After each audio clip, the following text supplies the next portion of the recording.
Good evening. We are live here for Delegate Bagnall's virtual town hall on addressing the climate change. It's fabulous to have you all here with us. Thank you so much. Just a couple of housekeeping points real quick, and then I'll shut up and let the interesting people talk. Which is, if you have a question, please feel free to post it in the chat and we will try to get to all the questions. Each of the speakers here, of course, have certain topics that they will be speaking about, and they will introduce those as we go. And just in a moment, I'll be introducing Delegate Bagnall, who will also introduce our panelists to you. If you feel like sharing this, that would be fabulous. Please do. The more the merrier. Please keep yourself muted throughout, just so we can keep the chatter generally audible for everybody. And other than that, it is my great pleasure to introduce to you Delegate Bagnall. Thank you very much. Thank you for joining us today for the fourth of our 2021 legislative session virtual town hall series. I'm Heather Bagnall, your delegate in District 33. I first want to thank you all for your continued commitment to staying safe by practicing physical distancing and safe protocols, and for your patience while we work to get the vaccine to all of our communities.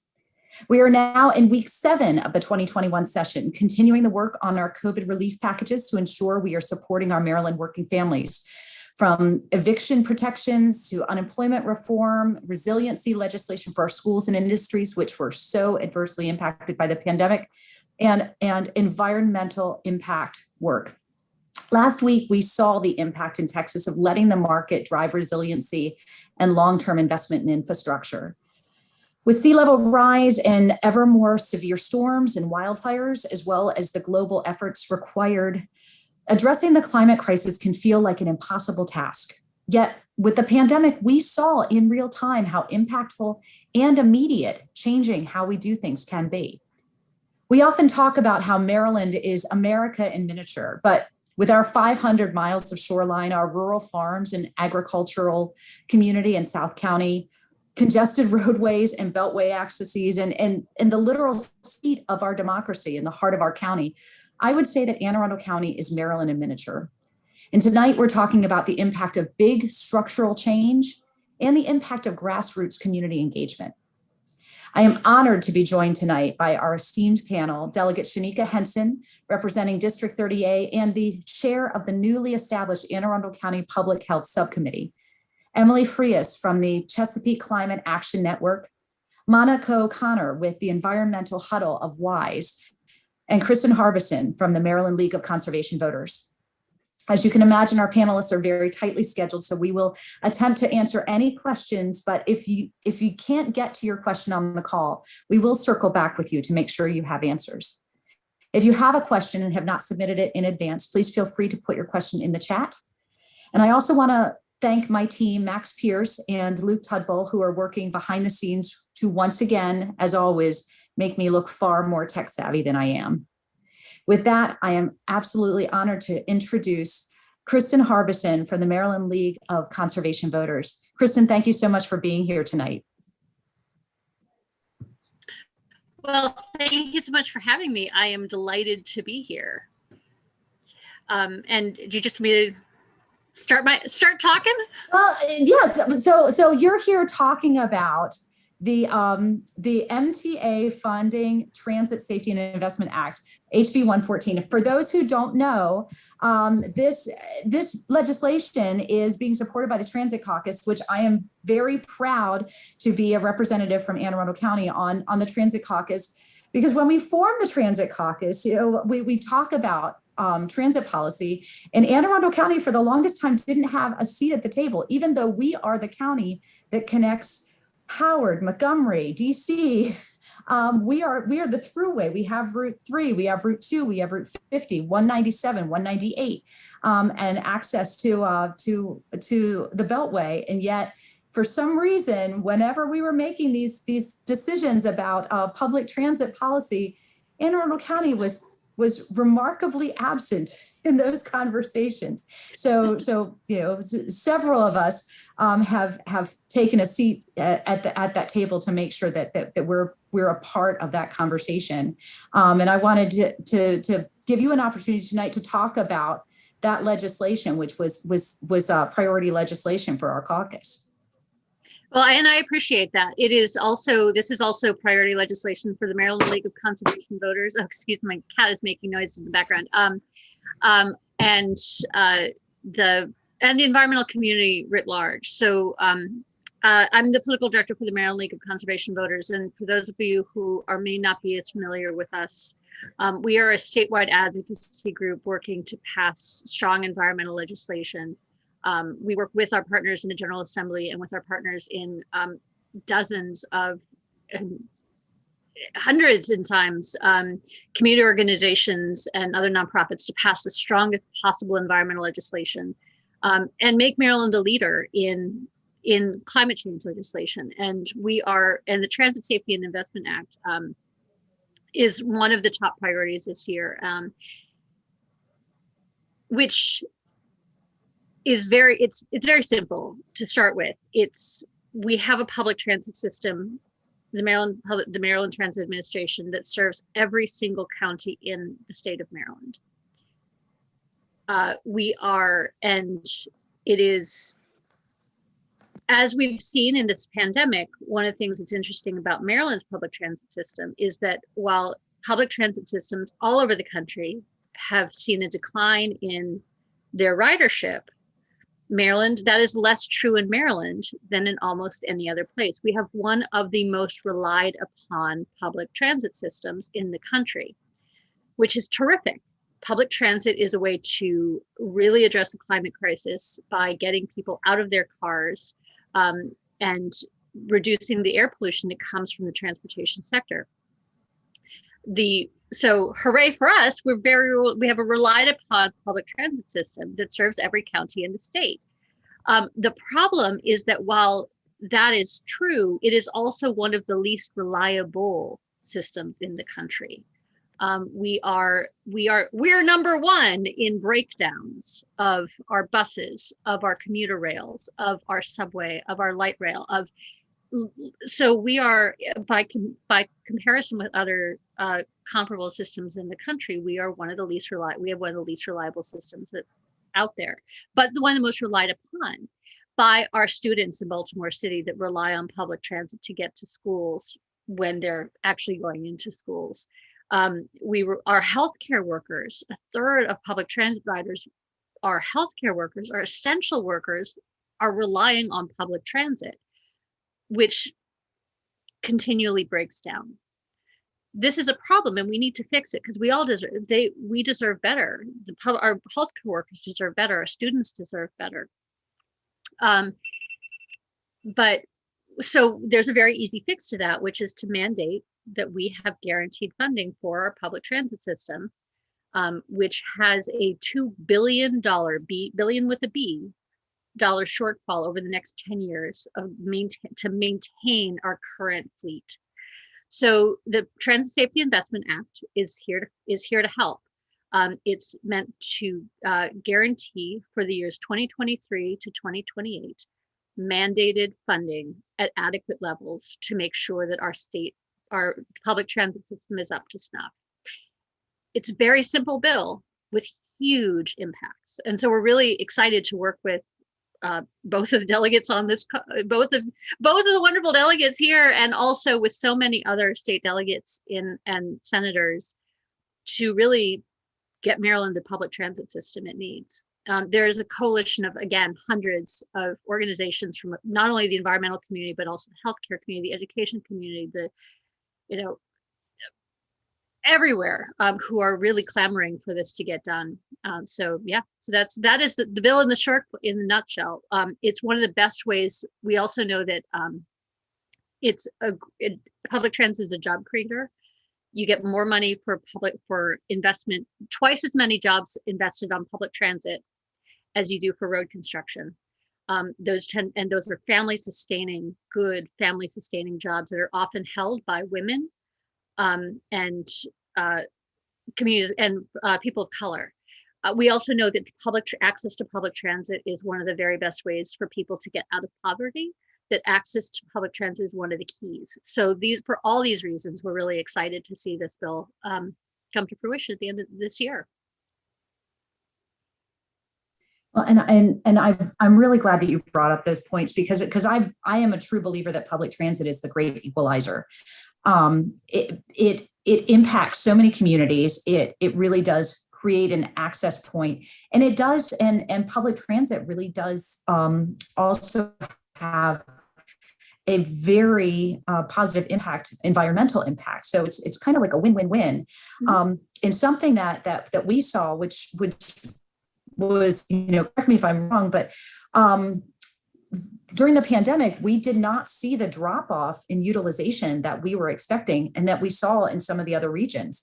Our numbers stayed far more consistent, which means that this system that we are not investing in is really essential, because when we needed it, and when we thought that we would see a drop off because of social distancing, we really didn't. Which means that without this service, people would be they would essentially be stranded. Exactly, and again, a third of public transit riders work in the healthcare system. If there's ever a time when we want to make sure that our public transit system is working, it's when we're relying on our when the need for our healthcare workers, our frontline workers, the people that we rely upon the most to help us through this pandemic, they need to be able to use public transit to get to work, to be able to help us get through this. So it is true that we have one of especially the Baltimore City area, the Baltimore City region, our public transit ridership has declined like everybody has, but much, much less than many. And something that actually Delegate Henson and I encountered last year was what seemed like it was unrelated. It was around policy around warrants, but what we discovered is that a number of the greatest rate of warrants were failure to appear. Mm-hmm. Why did people not appear? They didn't have reliable transportation to get there. So it's this huge equity issue, as well as the environmental impact. So I don't think I'm being hyperbolic in saying how excited we are to support this legislation. And I think the good delegate from District 30A would mirror my feeling on that, because it really is powerful. And I wanted to take a moment and turn to you, Ms. Frias. You're here from the Chesapeake Climate Action Network, talking about Climate Solutions Now Act, HB 583, which is probably the most comprehensive climate policy we've had in the General Assembly. I think that's accurate. Yeah. And it is a really pretty big bill. It's a little over 60 pages, and it does a lot of things. But it is really trying to meet the actual needs that we have on emissions reductions, and really recognize the increasingly urgent scientific deadlines that we're facing right now. We say often that we are probably the last generation that is really going to be able to make an impact on the climate future. Otherwise, we're going to be locked into conditions that we don't want to be in. And so, we're going to continue to see the effects of climate change, even if we change behavior now, but we can really prevent a lot of global disaster if we really cut emissions in these critical deadlines. So yes, I think you're right. This is one of the most ambitious climate bill that, in terms of emission reductions, that has ever been introduced. It is building on the Greenhouse Gas Reduction Act. So we do have some emissions reductions goals here in Maryland. We are currently committed to get to 40% reduction below 2006 levels by 2030, and then we have a kind of a goal of getting to 80%. By 2050. But what we've seen from the climate scientists and what our youth advocates across the state, our justice advocates across the state are urging us to pay attention to, is that those deadlines are way too slow. So this is really getting us where we need to be. So that's net zero emissions by 2045, with an interim goal of 60% reduction by 2030, as well as, it takes several immediate actions to mitigate the effects of climate change, to draw down emissions with what we can do now, including a provision that's really well known for is planting 5 million trees by 2030 to help us draw down that carbon, to help us reach those goals. I think that's probably going to be one of the most visible policies I've ever worked on, in terms of you'll actually be able to see that, affecting the Maryland landscape. So we're going to, not only, it's called the Climate Solutions Act now, because we really do, as we've seen, we're in the climate crisis right now. We're unfortunately dealing with two crises at once. And so we need to start taking those steps, and we have an opportunity right now to build back better, right? We have a responsibility to create a lot of jobs and to prevent the next, the climate crisis from being, the next big thing that is too overwhelming. So we have that moral obligation to our youth, to communities across the globe, to do what we can as a wealthy nation, and as a wealthy state, to reduce our impact. So that's really what this bill seeks to do. Not only does it reduce emissions and mandate this reduction in emissions, but it also changes the way that we plan to make those meet those targets. So in the last climate plan that we saw from the governor, unfortunately, we really did not see the kind of considerations on climate justice and engagement with communities really at the front lines of the climate crisis that we would have hoped to see in a comprehensive climate plan. At the same time, also not enough addressing how this is going to affect our economy, right? There is going to be a big transition. So we do need to make sure that we have included in our climate plan comprehensive looks at in what communities are we investing, and where are these jobs going in the new green economy. So that's really what this bill hopes to do as well, is really reinvent the way that we plan to be a lot more inclusive and considerate of the effects of climate change. I'm happy to go into any details on any of those pieces. And I want to say that this was really inspired by really comprehensive gold standard policy that we saw coming out of New York State. In 2019, Maryland, we passed the Clean Energy Jobs Act, which really, so transportation is a large, I think Kristen can definitely will know this, but I know it's in the top 3 of our sources of emissions. Is it the first? Transportation is number 1. It's 41% of our climate emissions. Yeah, that's right. And then we just done the Clean Energy Jobs Act to kind of take on the energy sector. But we still have a lot of work to do with buildings, and we also need a more comprehensive framework to get us, to the economy-wide reductions that we need, right? When you're building a house, you don't buy light bulbs first. You draw the blueprint up first, and then you buy the light bulbs. You do need the light bulbs, but you need the blueprint and the framework first.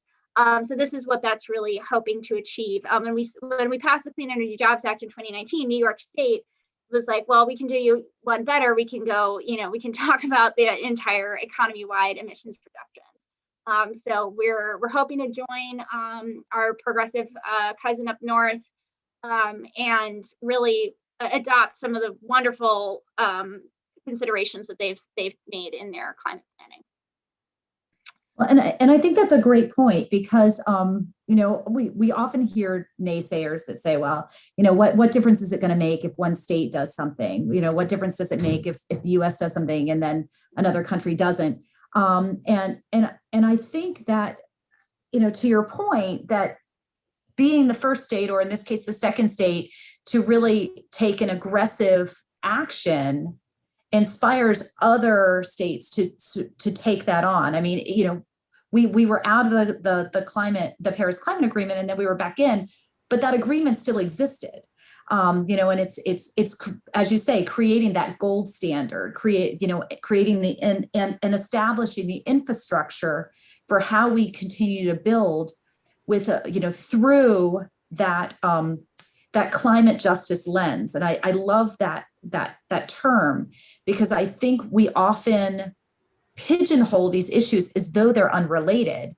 And yet the impact of climate change and the impact of bad policy really has an impact on our economy. It has an impact on our health. It has an impact on underserved communities. And as you said, climate change, good climate policy is a job creator.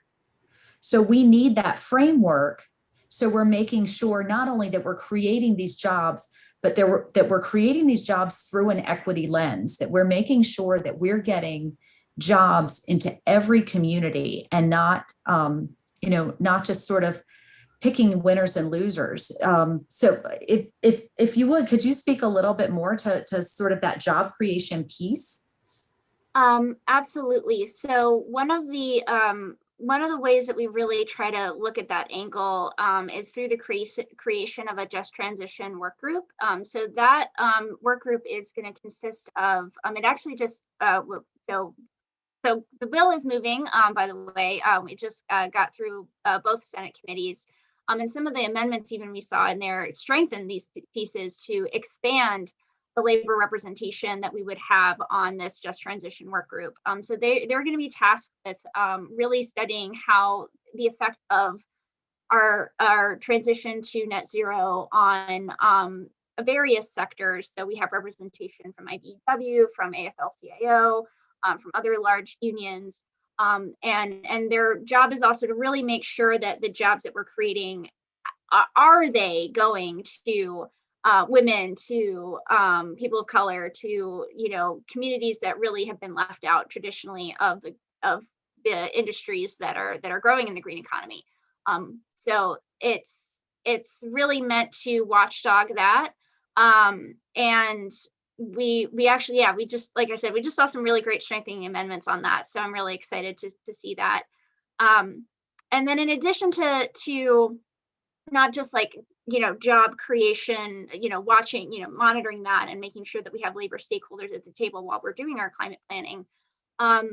Another really important piece of this bill is that it will really study how much of our climate spending that we're making that we're allocating in the state, what percentage of that funding is going to communities that would be considered on the front lines of climate change. So the bill gets pretty specific in terms of what that must include, and then there's going to be listening sessions with communities that could potentially be impacted by that definition of frontline in terms of climate change. Because we don't have a standing definition for that.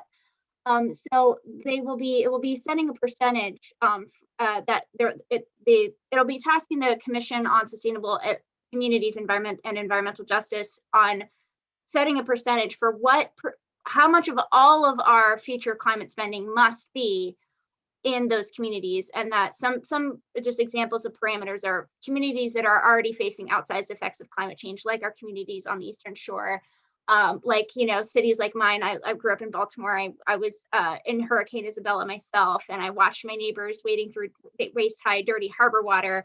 I have a feeling that's going to be included in the impacts that we're looking at. Communities that have historically been, experienced racial discrimination, communities that have experience high levels of poverty. That we're going to be looking at those communities that we care the most about in terms of climate impacts, and make sure that from here on out, we don't have to keep having the conversation of making sure that those communities get investment. There's going to be a bottom line mandate that some percentage of our spending has to be in those communities. And I say some percentage because it's actually going to be defined with those communities and by that work group that's really studying it. It's not just, folks pontificating, on what it should be. It's going to be an inclusive process to come up with that number. Thank you. And I think that's really important because I think sometimes as legislators, we're kind of looking through our own lens, and we're not necessarily always looking through the most equitable lens. And it's really important that I'm glad to hear that that community piece is being strengthened, because we don't want to be making decisions for people. We want to be making policy with people, and especially with the people that are most impacted by that policy. And Delegate Henson, I want to bring you into the conversation at this point, because you were so much on the front lines last year in terms of the impacts, that the environmental impacts in some of our public housing, with the mold remediation and the air quality issues, that you were inspired to create a whole new subcommittee this year, which I'm so excited that we have in Anne Arundel County, you establish the public health subcommittee for the Anne Arundel County delegation. Thank you. I have to thank our chairwoman, Delegate Bartlett, who's our fearless leader this section for the Anne Arundel County delegation. And a history maker herself, too. A history maker herself, and just a phenomenal leader, Delegate Bartlett is, who allowed us to bring on the Public Health Subcommittee. When we look at the intersection of environmental policy and public health, it perfectly aligns and dovetails there. When we were thinking what the Public Health Subcommittee would undertake in its scope, it was pretty broad, but it really touches over the health article, housing and community development, natural resources, public safety, public utilities, real property, transportation, agriculture. There's just so many things that feed into having a healthy population. So when we were looking at it, it was certainly an appropriate time now that we're all dealing with, public health challenges and trying to face it and meet it all together. And we all have a renewed focus, but I'm really thankful for the opportunity to lead it. When we look at Anne Arundel County, what the county council is looking at right now is the general development plan. We know that Anne Arundel County is the 6th largest county, but we're 4th in terms of population growth. We're a county that's seen a lot of interest, and a lot of people want to live in Anne Arundel. I mean, it's a beautiful place to live. We have over, 500 miles of coastline. We have a lot of wonderful, beautiful parts of the county. So we certainly understand the interest, but we have to have a plan for that level of interest and for our development. We know that the more that we develop, the more impervious surface we put in the county, that's the more stormwater runoff we're going to have to plan for. That's the more flooding that we're going to get. Living in the city of Annapolis, understanding how the nuisance flooding, as we would call it, has really transformed into sea level rising, being right at our front door. So it's an issue that we can't ignore living in the city of Annapolis. We have areas other than downtown that's dealing with those challenges as well. When we look at the rising populations for some parts of the state, that means a real demand on groundwater and figuring out what we're going to do to make sure that we conserve that and we have that as a resource going forward. So as we continue to grow as a population in Anne Arundel County and throughout the state, that's going to mean meeting the environmental challenges that will come along with that growth and being responsible stewards. And so much of that comes not just with a health impact, but with a fiscal impact too. And that's why I so appreciate the fact that you're taking on these on not just policies that are specific to Anne Arundel County, but looking through the Anne Arundel County lens, because when we don't invest in sort of the long-term resiliency and environmentally green policies, we really are risking not just the health, but the physical health of our communities, but the fiscal health of our communities as well.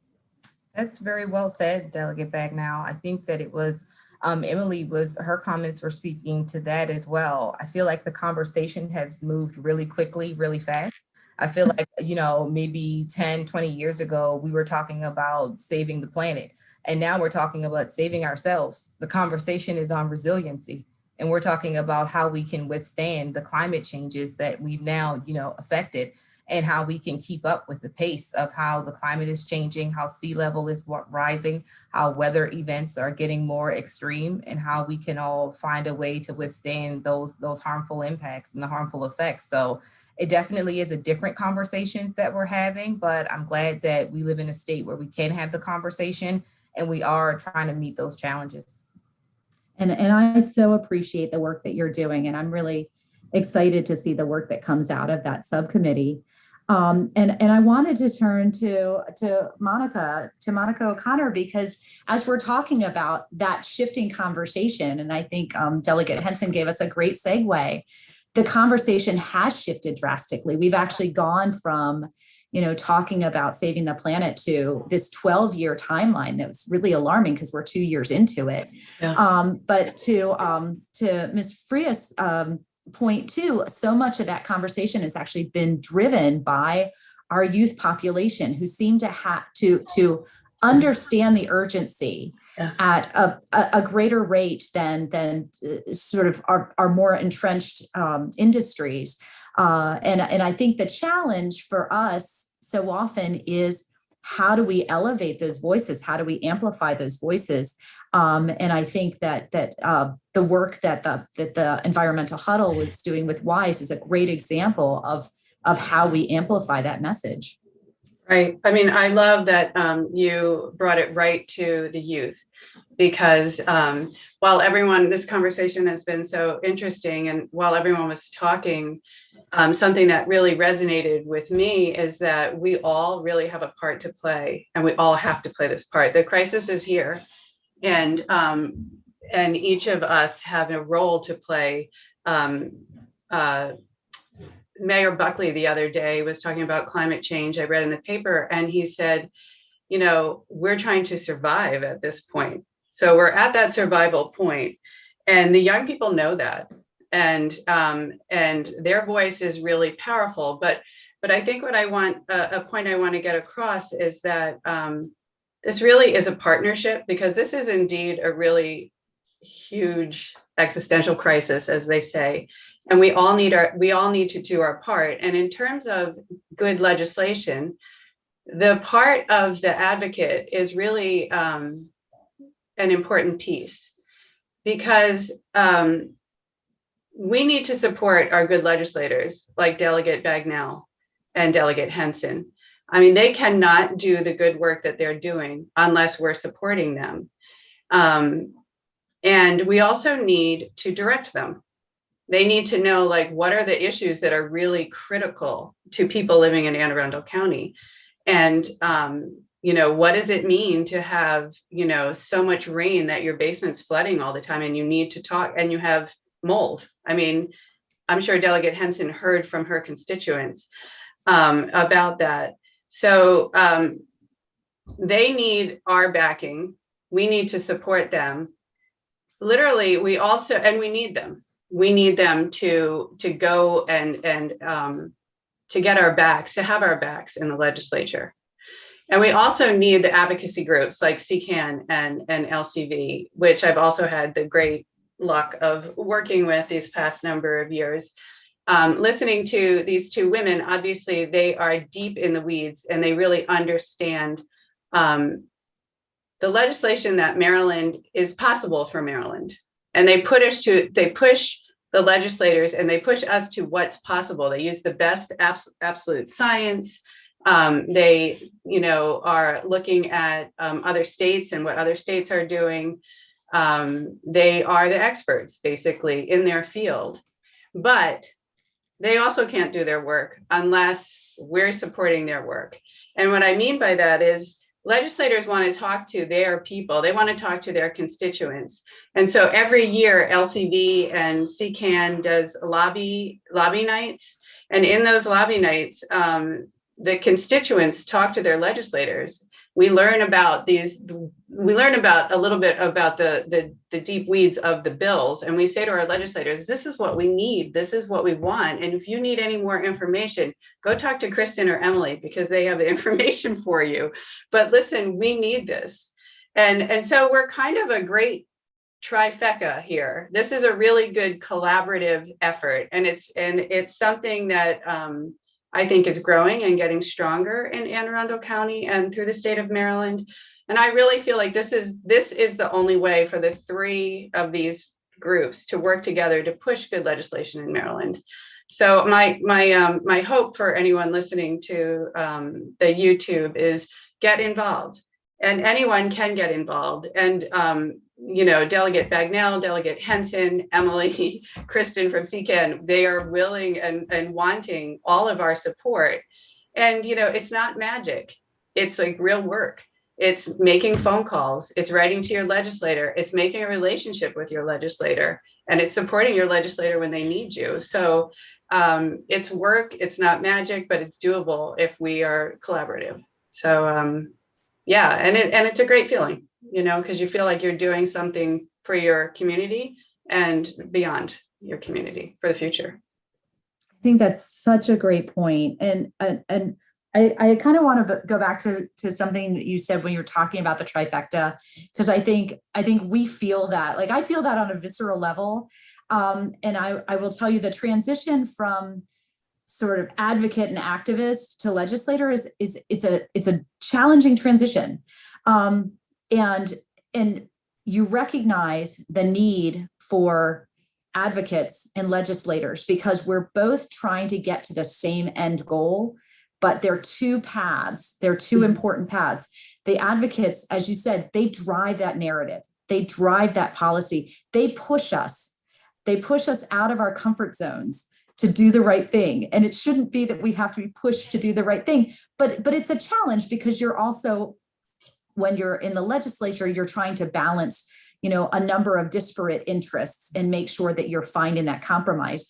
But the great thing about the advocacy is that you can be kind of uncompromising, because it as you said, it provides us the support to really push for the best policy, and having all of those experts and hearing from our constituents. I mean, I don't think any of us in the legislature have an expectation that every constituent is a policy expert.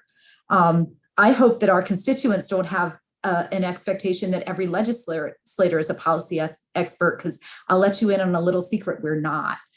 We really rely on the policy experts and that committee system. But I think you're right. I think that trifecta is so important.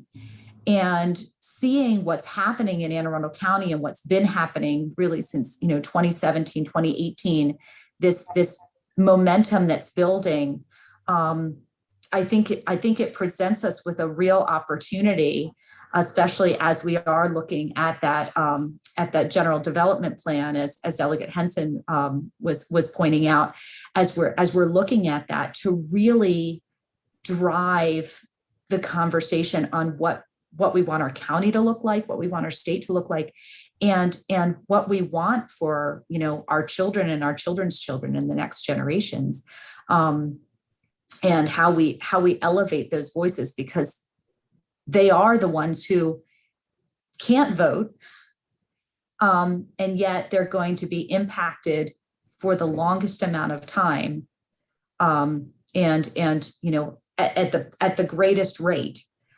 So I think, to your point, it's important for us to find those opportunities to elevate those voices, to recognize those voices, and to make sure that we're listening to those voices, because I think it's very easy to disregard youth voices and forget that even if they're not yet our voters, they are still our constituents.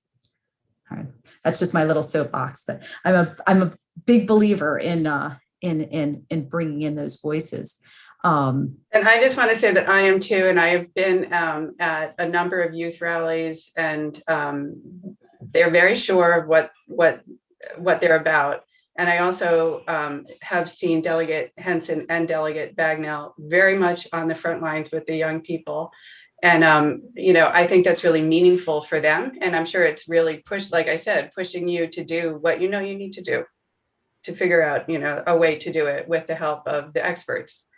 So yeah, it's and I think Delegate Henson would back me up. I don't want to speak out of turn, but in that working with young people, it really informs our policy. It really informs our viewpoints, and I think sometimes even just that little bit of support from somebody with any sort of platform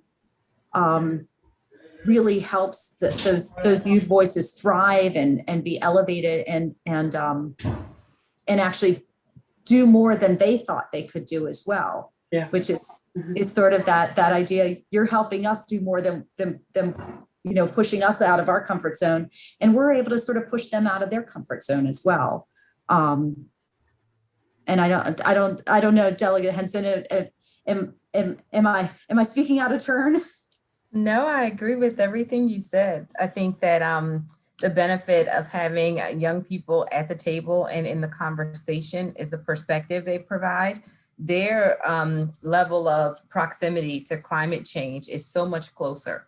And so their voice and their perspective is invaluable to figuring out what our solutions are for this process, because they're the ones that's going to inherit this, unfortunate legacy of what's being done to the planet and all the impacts that we're feeling right now. So I feel like when we have their voice and we have their sense of urgency, that really lets us know, there is no time. We have as you mentioned, all the different considerations that we're trying to take into account when we're trying to make sure that we're effective as policymakers. And they kind of help us wipe the slate clean and just really see it for what it is that we need to get done, and kind of be unafraid to go forward and get the job done for the value of the work itself, as opposed to kind of some of those external things that you're weighing in the background to figure out how you can be effective as a policymaker. So I appreciate the passion that they bring to everything that we do and how they just remind us what's really at stake. Yeah, I love that too, that phrase that they just help us wipe the slate clean and really look at the importance and the impact. I'm not seeing any questions in the chat, and I just wanted to make sure that I hadn't missed any if there are folks who have questions.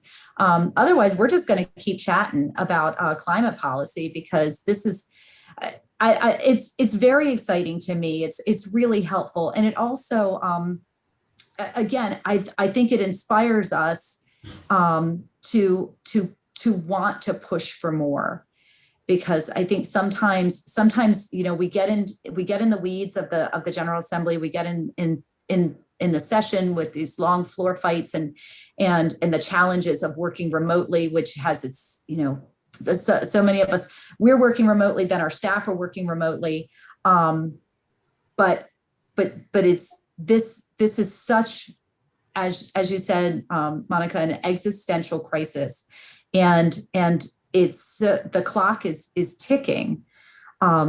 So I really appreciate you being here tonight to help us look at these policies and big structural change, and then the impact that it has right here on our county, right here on our residents. We have a question that just came in the chat. When are we going to be finished burning coal in Maryland to generate electricity? And Emily Frias, I think that's maybe part of the conversation. Yeah. So there's another policy that our partners at Sierra Club are really working hard on, that is really aimed at this question. And in terms of like a concrete deadline that has been agreed on, there isn't one yet. Maybe Kristen, I don't know if you know more about that deadline that people are talking about. Mm-hmm. I don't think one has been agreed on yet, but I know that like as we're having that conversation, yes, it very much plays into the climate goals that we're going to be setting in the Climate Solutions Now bill. Ultimately it has to. And just to shout out quickly another bill that CCAN is working on that just relates to how we think about electricity generation and how it relates to our climate goals. And we're also working on a bill to direct the Public Service Commission to consider the impacts of climate change on their decisions when they're deciding to grant license to a new or repowering project. So like when we see coal plants we transition out of those and we want to maybe repower to other energy sources, that we're considering the impacts of climate when we're making those decisions, and also the impacts to labor, because when CCAN has gone to the Public Service Commission to ask that climate be considered, we've been told that there isn't precedent and there isn't legal requirement to do that. And the same thing has happened to labor organizations when they've said, wait a minute, how is this going to impact our jobs? What about the subcontractors and wages that we can expect? So I think that, I'll let Kristen add anything in terms of like concrete, what we know. So I think you know a little bit more about the status of that stuff than I do, but really, we've got specific scientific deadlines that we do have to meet, and we need a Public Service Commission that is considering those energy projects as they fit within that. So that'll have an impact. Kristen. Yeah, and I love all of these bills. The bill that is being proposed, again, that our good friends at Sierra Club have been championing for years, and is to close the last 2 Maryland coal-fired power plants by the year 2030. Is that right? Yeah, the year 2030. So that is, but here's the thing about that, is that this time last year, we were looking to have the last 6 Maryland coal-fired power plants close. Now we're looking at there are only 2 left that do not have plans to close in the very near future. Now, the challenge with this is that so last year, this is not the first year that this bill, the community coal transition bill, has been introduced. It's at least the 3rd. Last year, the question was, we need to close the last 6 power plants, but we need to do it in a way where the workers aren't left behind, and the communities that rely on those industries for their tax base, for every part of these are economies that are relying on these, that they are not left behind, because we cannot have a successful economy. A successful economy is one where everybody can breathe clean air and no one is left behind, and that we're able to, and that workers who are currently in good paying, family sustaining jobs with strong health benefits and other benefits of retirement are able to move from those jobs to other comparable jobs of good paying, family sustaining jobs with benefits, and making sure that they stay whole, that there's good transition from fossil fuel economy to a new green economy. And so that is really the meat of the Beyond Coal campaign and of the community coal transition bill, is that just transition piece, which lays out, I don't remember how many pages it is. It's also a fairly lengthy bill, but the lion's share of that bill is outlining the just transition piece. That works beautifully with that bill and the Clean Climate Solutions Now Act and the Transportation Safety Investment Act. All work neatly together to really make a substantive difference in reducing our climate emissions and making sure that we breathe clean air. Because one of the things I think that it's always a rather sobering thing to remember, that 80% of Marylanders live in failing air quality. 5 million out of 6 million Marylanders live in failing air quality. And that is especially true in those disproportionately affected areas that tend to be the communities of color. They also tend to be lower income. They tend to be, they're all the same places. So these are all of a piece. We need to protect those communities and make sure that they're getting the resources they need, which Climate Solutions Now does. We need to make sure that the workers are protected and that they're able to move to good economy jobs. And we need to make sure that they can all get to their jobs in this new economy. And so it's really all of a piece. So the answer to the question about when is, if this bill passes, it will be by 2030. that is probably going to happen whether the coal plants are closing. They're closing. The economy is doing that. But what we need to make sure is when that happens, that it happens in a way that the workers are protected and the communities are protected. And I'm so glad that you brought that up, because I know we talked extensively about that last year, that we wanted to protect the workers. And I think sometimes when we're in the legislative session, and it's why we want to do these town halls, is that when you're looking at things bill by bill, you're not seeing the whole big picture. And it's our job to see the big picture and not just vote on a bill. We're voting on policy. We're voting on the infrastructure to transition to a green economy. But we have to look at it through this very holistic view, this very holistic filter, because we don't want to leave any populations behind. We don't want to pick winners and losers with legislation. And I think it's so important to talk about that transition, because it's not just making sure that we're transitioning the jobs and we're keeping people whole, but it's even looking at where they are in their careers. Somebody who's going to retire in 2 years isn't going to want to go into a 1-year training program for a job they're going to have for 6 months. Exactly. And so those are the kind of policy decisions that we're looking at as we look at these big comprehensive policies. So the short answer to your question is we're probably looking at transitioning within that decade, and industry is already doing that. But the bigger answer is that we want to have a holistic infrastructure for that transition so that we are protecting our environment and we're protecting the people that inhabit that environment. And I just want to shout out that the people who are represented by Delegate Heather Bagnall and Delegate Shanika Henson are very well represented by people as delegates who are really looking after their communities and making sure that their communities are protected.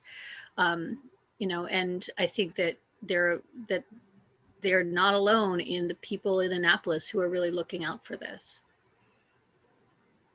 So we have another question that just came into the chat. How long-standing an impact will the relaxed EPA protections of anti-pollution programs in PA as it impacts the Bay? And is there anything we're able to do to advocate for a return to stronger protections? That's a great question, because so often we talk about, not just with climate policy, but with our gun reforms, with other reforms, the impacts of our sister districts having weaker policies, and how we can collaborate and again drive our adjacent states to policy reform. And I don't know if anyone wants to tackle that question. It's a challenging one. Here's where I'm gonna toot the horn of my district mate, Senator Sarah Elfreth, who's on the Chesapeake Bay Commission and gets to do that interstate work with our partner to the north, Pennsylvania. One of the challenges that they have there is so much of their environmental policy happens at a local government level, and Pennsylvania has so many townships and cities, and the watershed in Pennsylvania is incredibly vast, and so each of them kind of has their own slice of the pie with figuring out how they're going to regulate their water quality and their environmental regulations. And so coming to the table for something comprehensive in a statewide way is something that Pennsylvania is still grappling with. When I learn more about our partners to the north, it really gives me more appreciation for the regulatory framework that we have here in Maryland, because once the horse is out of the barn, it is incredibly difficult to then wrangle it back in and to figure out how you're going to have a comprehensive statewide plan that really makes sense and helps you achieve your goals. So that work that the Chesapeake Bay Commission is doing is incredibly critical, because we aren't near our goals with where we need to be with TMDLs and getting the nutrients out of our water. We really have such a long way to go. I know that even here in Maryland, when we look at our agriculture business on the Eastern Shore and the strides that we still have there left to make to figure out how are we going to have a healthy and thriving industry, but that industry not be one of the main contributors to our poor water quality. So with Pennsylvania, I think that the road will be long to answer that question with unrolling the damage that's been done, because we already were at such a critical place. But I do think that having the framework in place where other states are collaborating already together is going to help them jumpstart that work. But I do unfortunately think that even though it was just a handful of years that we kind of didn't have that oversight, that the road will be long to get us back to a place of where we need to be, because we were already behind.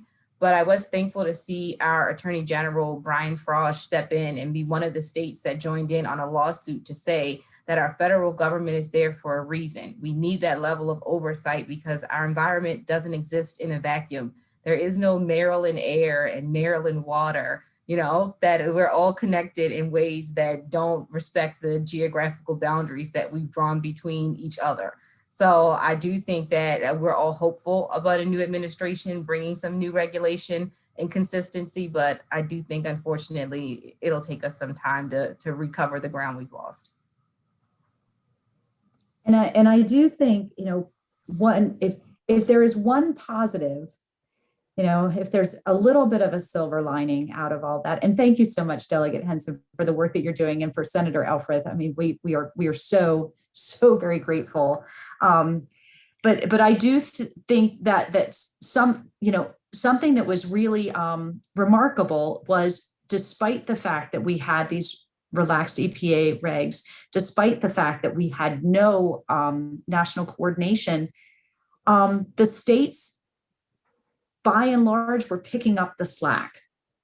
It really spoke to the efforts that were made in 2018, that were made in 2016, that we had enough resiliency within state legislatures to still try and keep policy cohesive until we could have an administration that supported national policy and federal regulations, because we did see deregulation at an alarming rate, and yet somehow the states were still maintaining regs and enforcing regs when the federal regs were relaxed. And I do think that's one positive, one glimmer of hope. And that may be a way that we can push Pennsylvania, because Maryland didn't buckle, Virginia didn't buckle at that point, Delaware didn't buckle. We have a thank you in the chat for all the collective work that we're doing. And I just want to go back to something that you said earlier about the needs of, like, how the states are leading, the states are leading the way, and about the fact that Maryland is such a small little state. What difference can we make in climate change when it's such a big problem? And what the last 4 years, we've seen the power that the states can have. We've seen the power of the local governments. We've seen that Maryland is looked at as an example of what can be done at the state level. And so Maryland League of Conservation Voters is one of 30 state leagues. And we all talk to each other, and people look and say, tell me how you did that. So we are looked at as an example by other states, and together we can be mighty. We can't do it alone, but they can't do it without us either. I really like that, Kristen. And even as we set these, hopefully we're seeing from the federal level, bigger collective greenhouse gas reduction targets. Ultimately that implementation will be at the community and local level, right? It's going to mean every town is going to need to implement and adjust to what we need to do. And it's going to look different because every town is different, every state is different. And I think, getting us started early is not only, I have been in certain committee hearings even where it's been like, well, why does Maryland need to dig? Is this going to solve climate change? Was actually a question that I got when I was in a particular committee hearing, and that's just so off the, that's really missing out on the fact that if we are early adopters, first of all, we attract early investment, right? If we're seen as being progressive on this issue, then we get to, those green businesses are going to look at us first. So that's one perspective. But also knowing that, every community is going to be involved in the actual work of transition and think about all of the work that has to be done, right? Weatherizing homes, completely reinventing our energy infrastructure. That is going to happen because of the work of your neighbors, ultimately. So that's another perspective I try to bring. Thank you for that. Oh, sorry. Go ahead, Delegate. Oh, I'm sorry. When you talk about the work, adding on to that, the work of resiliency planning and then the infrastructure investments in Annapolis, we're embarking on just doing resilience for our city dock area. And it's a $50 million project to make sure we can raise the seawall, to make sure we can have a pumping system, to make sure we have adequate, small things like backflow preventers that we didn't have because it's a historic downtown area, but making sure that the city dock area is able to withstand the rising sea level is an incredible challenge. And this is not privately owned property, and it's commercial property. So we're not talking about someone's backyard. We're not talking about someone's home that we're trying to protect from a rising sea level. So the city dock area is probably the simplest planning that we're going to be able to do for resilience. So that's a great point, Emily, that the work that's behind the policy is going to be the next phase of it. And that work is really going to need all hands on deck and everybody invested, because it's going to be a great deal of work to get us to a place where we really are safe and we can, enjoy our planet and we can be good stewards again. So I'm glad that you brought that point up. And just to mention too, it's important to make sure that the right people are our leaders in office. And that is one of the things that elections matter. And so we're very lucky to have leaders like the two of you making a difference and helping to lead the way so that we can be a leader nationally. Thank you so much. And I know we're coming up on the hour, so I want to give everybody an opportunity if there are thoughts that you haven't had a chance to express, and then I'll sort of wrap us up.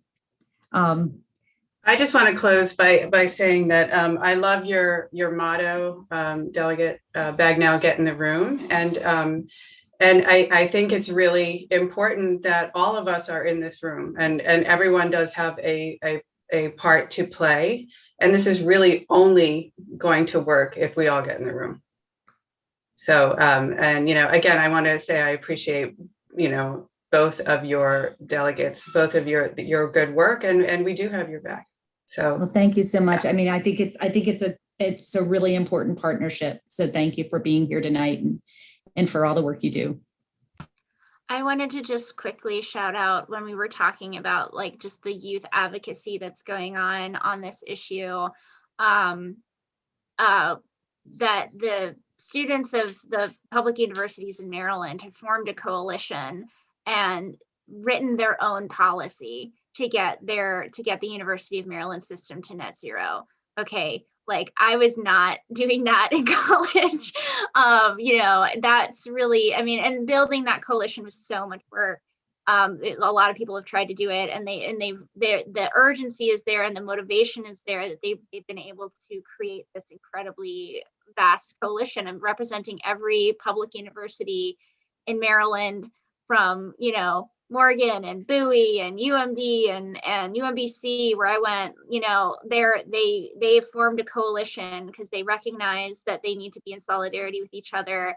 And then they're writing their own legislation, and they got a sponsor and had a great hearing, and that's the future. And so I just it would not be okay. I'd be negligent if I did not shout out that effort in this broader conversation about youth activism as well. Thank you so much. And I mean, it doesn't escape my mind that every major movement in this country has been initiated by young people. And so that gives me a good deal of hope for our future. Kristen, did you have any final thoughts? Oh, I just wanted to, I mean, just to echo what everybody's already said, and to thank you again for, for your leadership, for bringing us all together, and for doing all the work to help us to do our work. So yeah. Well, thank you. And thank you for being here tonight. It really helps inform us. Delegate Henson, our chair of our newest subcommittee. Yeah, thank you, Delegate Bagnall. I think Kristen said it really, really well, that I want to thank everybody on the line for their leadership. And I think that you curated a really great panel, and it really shows your insight, Delegate Bagnall. And it shows your background too in advocacy, that you understand what it takes to get something from idea to policy to over the goal line and implementation. You really need the curation of everything that you have on the line here. You need your advocates that are there helping to push you and inform you. You need your community support that's helping to build a consensus and inform their friends and their neighbor about what's at stake, about what policy is on the line. We're in a county where our ability to have progressive policy, it's not something we can take for granted. No, it's not guaranteed. We have to fight for every gain. We have to make sure we are keeping vigilant. We are watching out for what's coming across the desk. We can't, rest for a minute here when it comes to our county. And we have a lot of things that are critical to the state of Maryland that flow through Anne Arundel County, as Delegate Bagnall was saying in the beginning. So I'm super thankful that you have your eye out and you're helping to inform the public about what's going on and how people can be connected and invested in the process. So thanks for having me. I appreciate you inviting me. Oh, I'm so thrilled that you're here, and I'm so appreciative of all the work that you do, and I'm honored to serve with you. Delegate Henson really is a star in our delegation, and a really, really powerful and impactful legislator. And I just wanted to thank everyone who was here, everyone who's on the panel, everyone who's been part of the chat and the discussion, who's watching on YouTube. And I wanted to sort of draw a circle around this whole conversation, because we started out talking about the trifecta of advocacy and legislators to create good policy. And it occurred to me as we were talking about the power of the states, that we as a state have become an advocate for national policy. And that is the role that we are playing in this. And it's actually a really exciting place for us to be. So I think we need to be bold and lean boldly into the future of our green policy, because it is so beneficial for our constituency. It's so beneficial for our environment. It's so beneficial for just reducing the daily stressors of traffic and impervious spaces, and having more green spaces and access to clean air, clean water, and good health, which again has a huge economic impact.